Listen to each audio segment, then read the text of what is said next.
আমি কি বললাম তোমাকে, 10 থেকে 15টা প্রত্যেক দিন ঘটে।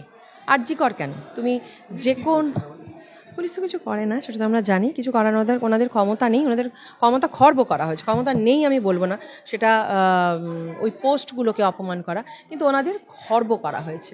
তো সেইটাই, ওনাদের সেই অ্যাক্সেসটা যদি দেওয়া হয়, তাহলে আমার মনে হয় পশ্চিমবঙ্গ অনেক বেশি সুরক্ষিত হবে। ছিল অনেক কিছু, কিন্তু খুব খারাপভাবে যদি কিছু করতো, সেটা কি ভালো হতো এই রাজ্যের জন্য, নাকি ওনার নিজের জন্য ভালো হতো? ওনার ওপরেই ভরসা করা হয়েছিল, ওনার দিকেই, ওনার কাছেই উত্তরের আশা, ওনার কাছেই বিচারের আশায় তাকিয়েছিল ওটা পশ্চিমবঙ্গের মানুষ। উনি সেই আশা জল ঢেলেছেন, এবং সেটা অ্যাকচুয়ালি ওনার নিজের আশায় জল ঢেলেছেন। রাজ্য রাজনীতি অনৈতিক কাজকর্মের ক্ষেত্রেই উত্তপ্তই থাকে, সেটা আমরা লাস্ট বেশ কয়েক বছর ধরে দেখে আসছি, এবং সেটার বিরুদ্ধেই আমাদের প্রত্যেকের লড়াই, প্রত্যেকের মানে আমি বলছি প্রত্যেক পশ্চিমবঙ্গবাসীর লড়াই, নারী পুরুষ নির্বিশেষে। তবে আজকে যেহেতু নারী দিবস, ফলে আমি নারীদের কথাই বিশেষ করে বলবো, যে নারীদের সুরক্ষাও পশ্চিমবঙ্গে ভীষণই কী বলবো সঙ্গীন।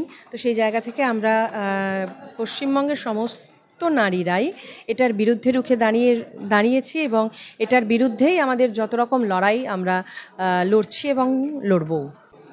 হ্যাঁ, সেটা তো দেখো, এই প্রশ্ন বহুবার প্রশ্ন করেছো তোমরা, বহুবার উত্তর দিয়েছি একই জিনিস, এখন আর বলতেও ভালো লাগে না। মুখ্যমন্ত্রী মহিলা, সেটা তো মুখ্যমন্ত্রী নিজেও জানেন, কিন্তু তা সত্ত্বেও উনি অপারগ কেন, সেটাও আমরা খানিকটা বুঝি। তবে একদম ভেতরের ওনার দলের খবরটা অবশ্য নিশ্চয়ই জানবো না, কিন্তু বুঝতে তো পারি ওপর থেকে যে কী পরিস্থিতি, কী পরিবেশের মধ্যে উনি আছেন। তো উনি যে অবস্থাতেই থাকুন না কেন, ওনার কোনো রাইট নেই পশ্চিমবঙ্গবাসীরকে সেই অবস্থার মধ্যে ঠেলে ফেলবার। কাজে ওই আমরা আছি, এই লড়াইয়ে থাকছি। না, কন্যারা তো আছে, কন্যারা স্ব মহিমায় আছে, থাকবেও।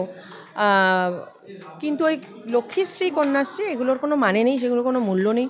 সেটা পশ্চিমবঙ্গের কন্যারা, মহিলারাই বলে দিয়েছে যে এটার কোনো প্রয়োজন নেই আমাদের।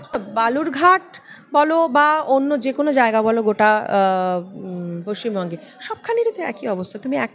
তুমি এখন বললে বালুরঘাট, আগের জন আমাকে বললো বারুইপুর, তার আগের জন বললো মেদিনীপুর।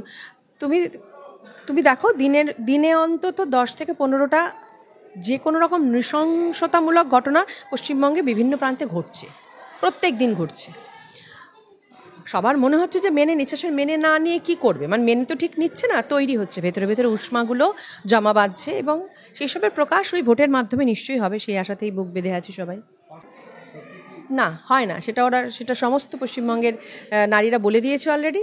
500, 1000, 2000, কেন 10,000 দিলেও সেটার এগেনস্টে আমাদের সুরক্ষার সঙ্গে সেটার কোনো মানে কি বলবো, কোনো তুল্যমূল্য, সেটার কোনো বিচার হতে পারে না।